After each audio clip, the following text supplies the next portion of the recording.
future of the Specky. Where we go, yo, next stop to be. It's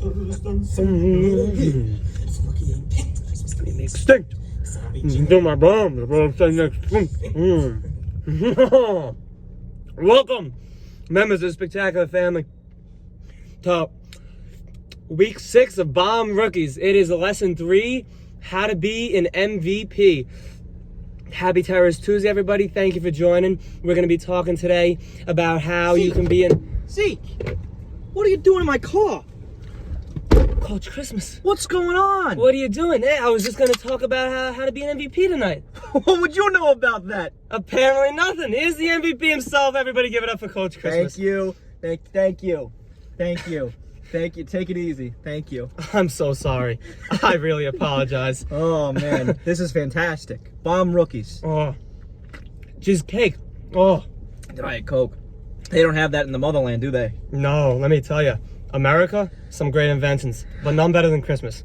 And that's what we're here to talk about today. So, Coach, what we do on this podcast, Bomb Rookies, is we do a lesson, and we tell the family, the Spectacular Family, especially our rookies out there and all our future rookies, we go do deep dive into one topic and let them know about it. I've watched the show. I know how you roll around here. So there we go. So what we're going to do today is, as I was saying, we're talking about MVPs.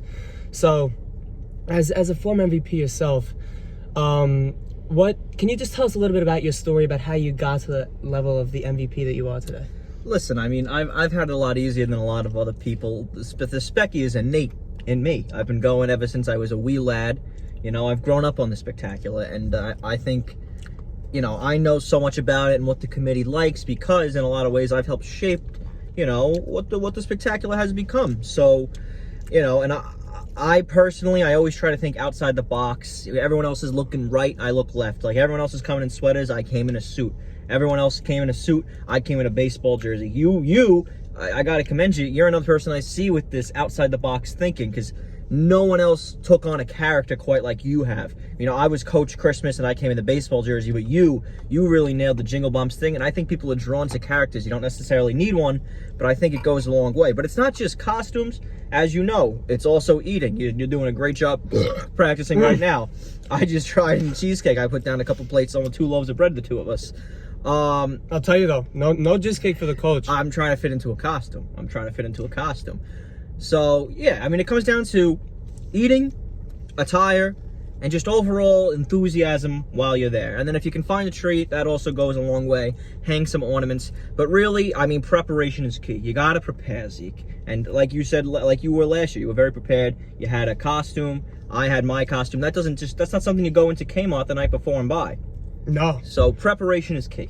Can we actually, let's talk a little bit more about that preparation aspect, because we're getting to a point here in October where the rookies, you know, they've all started their campaigns, they kind of get the lay of the land, but they might be thinking, I've never been a drafted member of the Spectacular Family before. For some of them, maybe I've never even been to Spectacular before.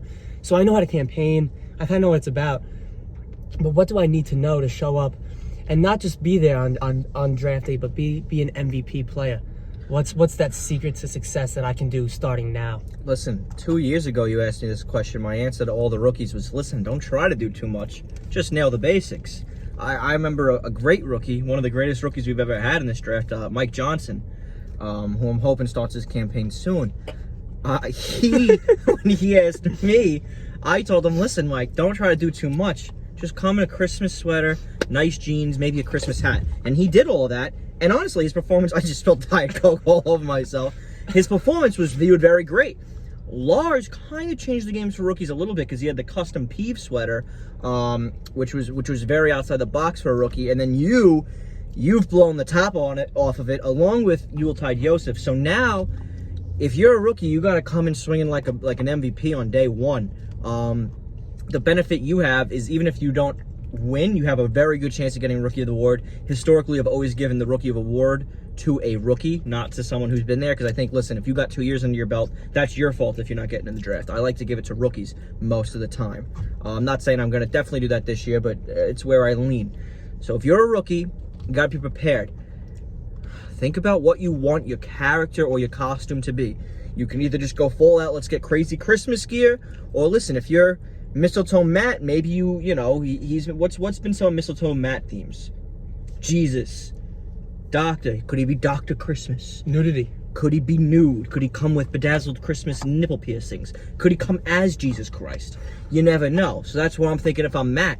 What other rookies do we have? We got Yuletide. Yuletide. Yuletide's another one where I'm thinking maybe a crazy scientist. That could be his character. The crazy Christmas scientist.